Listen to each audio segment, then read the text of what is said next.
राज्यसभा में total strength जो है वो है 250। ऐसे तो 245 हमको पता है अभी, लेकिन जो अलॉटेड स्ट्रेंथ है कि मैक्सिमम राज्यसभा में कितने मेंबर्स की सीट के लिए इलेक्शन हो सकता है वो है 250। 250 में से 238 तो इलेक्शन से आते हैं और 12 नॉमिनेटेड होते हैं। ये इनका इलेक्शन इनडायरेक्ट होता है, यानी जो elected representatives of state legislative assembly हैं, हर स्टेट अपने स्टेट के राज्यसभा मेंबर कौन चूज करेगा? उस स्टेट के लेजिस्लेटिव असेंबली के मेंबर।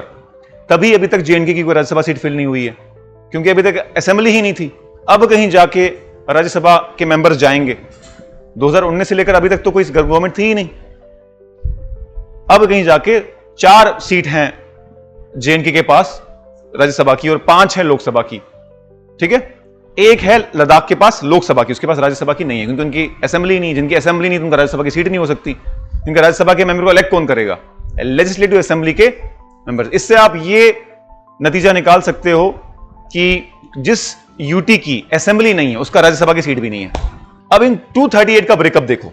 238 में से, अच्छा ये नॉमिनेटेड है, प्रेसिडेंट नॉमिनेट करता है। 238 में से 229 स्टेट्स की हैं प्लस 4 यूनियन टेरिटरीज की हैं, 12 नॉमिनेटेड हैं।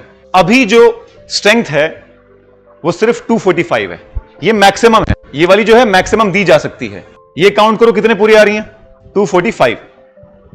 245 है, यानी 5 सीटों को छोड़ा गया है। उनको इतनी पॉपुलेशन ही नहीं मानी जा रही कि उन 5 को फिल करें। अभी हम देखेंगे राज्यसभा लोकसभा में भी यही है, वहां तो 543 है, लेकिन मैक्सिमम स्ट्रेंथ 552 है। मतलब क्या है इसका? अगर कॉन्स्टिट्यूशन ने 250 बोला था तो हमने 245 क्यों रखा है? क्योंकि वो कॉन्स्टिट्यूशन की मैक्सिमम स्ट्रेंथ थी, एक्सपैंड करने के लिए। जैसे कि भाई maximum number of strength for a supreme court, कि भाई जितने केसेस हैं, जितनी पॉपुलेशन है, उसके हिसाब से मैक्सिमम स्ट्रेंथ कितनी होनी चाहिए। जरूरी नहीं कि मैक्सिमम स्ट्रेंथ को यूज भी किया जाए। तो अभी तक सिर्फ 245 सीटें फिल की जाती हैं, 5 को एम्प्टी रखा जाता है। फ्यूचर डेट में पार्लियामेंट डिसाइड करे कि अब हमें 5 और रिप्रेजेंटेटिव की जरूरत है, पॉपुलेशन बढ़ गई है या किसी पर्टिकुलर जगह की रिप्रेजेंटेशन ज्यादा जरूरी है, तो कर सकते हैं। तो as of today there are only 245 seats filled, जिनका ब्रेकअप ये है। देखो 3 यूटीज हैं। यूटी नंबर 1 पुदुचेरी हो गया 1 सीट। यूटी नंबर 2 दिल्ली, जिसकी है 3, हो गई 4। और अब जेएनके की हो जाएंगी 4। पहले वो स्टेट में था और अभी तक फिल्ड नहीं है, तो 4 वो भी आएंगे। अब कहीं जाके उसका इलेक्शन होगा।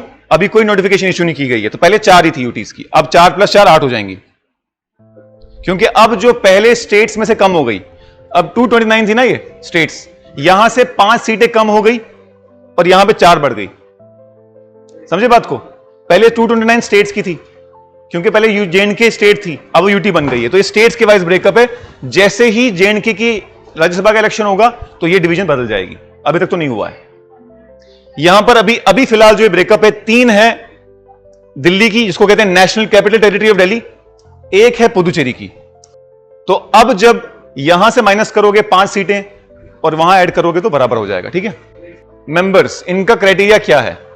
वो लोग जो आर्ट में हैं, किसी भी किस्म का आर्ट, वो लोग जो लिटरेचर के कुछ धुरंधर हैं, वो लोग जो साइंस के धुरंधर हैं, और जो सोशल सर्विस में है।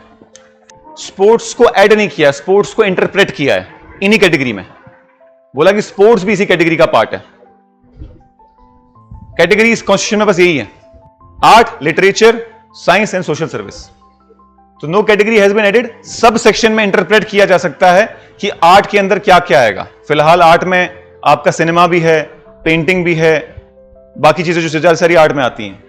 लिटरेचर में तो सिंपल ही है कि आपका चाहे आप प्रोज, पोइट्री, कोई प्राइज आपको बुकर प्राइज मिल गया, कोई नोबेल प्राइज मिल गया लिटरेचर के लिए, बाकी चीजें।